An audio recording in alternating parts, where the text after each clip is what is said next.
உன் மதில்கள் மேல் காவலரை நிறுத்தி உள்ளேன், ராப்பகலாய் ஒருபோதும் அவர்கள் அமைதியாகிறார். ஏசாயா 62ஆம் அதிகாரம் 6வது வசனம். இப்போ தவறாய் நடந்த பிள்ளைங்க இருக்கான்னு வச்சுங்க, பெற்றோர் சிலர்ல கண்டிக்கிறாங்க, பையன் நல்லா இருக்கணும் தான் கண்டிக்கிறாங்க. என் பிள்ளை தவறி போயிடக்கூடாது, வழி மாறி போயிடக்கூடாது, திசை மாறி போயிடக்கூடாது, அழிந்து போயிடக்கூடாதுன்னு ஒவ்வொரு பெற்றோர் நினைப்பாங்க.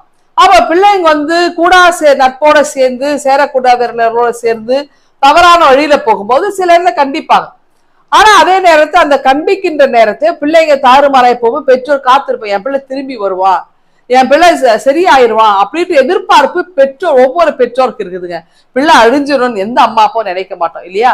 அப்போ உலகத்துல இருக்கிற பெற்றோரே இப்படி இருக்கும்போது நம்மை படைத்த கடவுள் நம்ம மேல எவ்வளவு பாசமா இருப்பார்ல. இஸ்ரேல் மக்கள் கூட பாத்தீங்கன்னா பல நேரம் நன்றி இல்லாம நடந்துகிட்டாங்க. அதாவது அவர் செய்த அற்புதங்களையும் அடையாளம் நல்லா கண்ணார கண்டவங்க, அனுபவித்தவங்க ஒரு கட்டத்துல அவரை மறந்து போயிட்டாங்க. அவரை மறந்து அவன் தூரம் அவரை விட்டு விலகி போயிட்டாங்க. அப்போ போகும்போது கடவுளும் இதே போல எதிர்பார்க்கிறார், என் மக்கள் திரும்பி வரணும், என்னை தேடி வருவாங்களா, என்னை நாடி வருவாங்களா அப்படின்னு ஆண்டவர் அப்படியே வழி மேல விழி வைத்து காத்து கொண்டே இருக்கிறார்.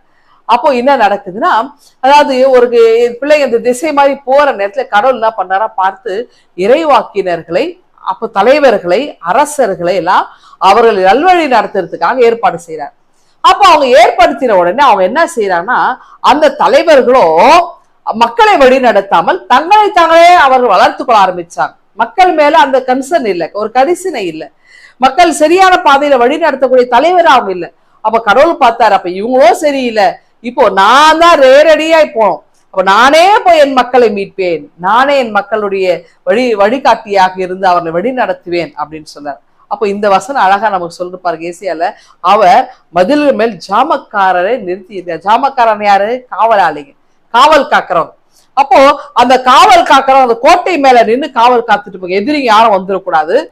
அப்போ மக்களை இரவு பகலாய் அவங்க தூங்காம என்ன பண்ணுவோம், ஷிஃப்ட் போட்டு அந்த காவலாளிங்க மதில் மேல நின்று காவல் காத்து கொண்டே இருப்பாங்க. அது போல இந்த ஜாமக்காரரை போல, காவல்காரரை போல கடவுளும் இரவு பகலை கண் அயராமல் மக்களை பாதுகாக்கிற ஒரு ஜாமக்காரராய், காவல்காரராய் இருக்கிறார்.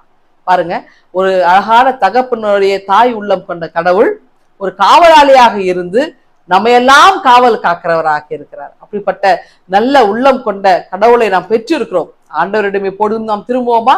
இந்த சிந்தனையோடு இந்த நாளை நாம் துவங்குவோம். ஆண்டவர் உங்களை ஆசீர்வதிப்பாராக. ஆமென். எங்கள் அன்பின் ஆண்டவரே, எங்களை ஒவ்வொரு நாளும் நீர் காவல் காக்கிறீர், அதற்காக ஸ்தோத்திரம். மீட்பர் இயேசு கிறிஸ்துவின் வழியை வேண்டிக் கொள்கிறோம் எங்கள் அன்பின் கடவுளே. ஆமென்.